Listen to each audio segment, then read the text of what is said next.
So, if you now want to switch the position of this upload field, I will now show to you what you have to do.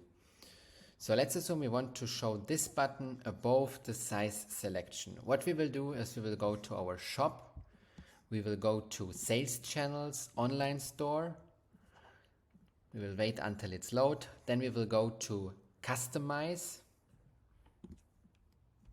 After we open up customize, we will open up our product page. I will go to products, default product.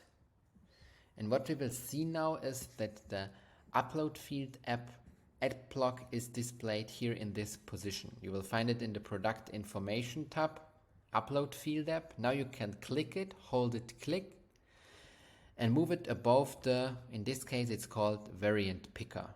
We can move it above that. You will see here, this is now the default product, doesn't have any variants, but anyway, you will see here there is also a variant selection, variant drop down, what we saw here. So also if it's not displayed, then just read the text here. You can move it above. Now I will click save, and after this is saved successfully, we have to wait a few seconds, and now go back to our shirt. I will refresh the page.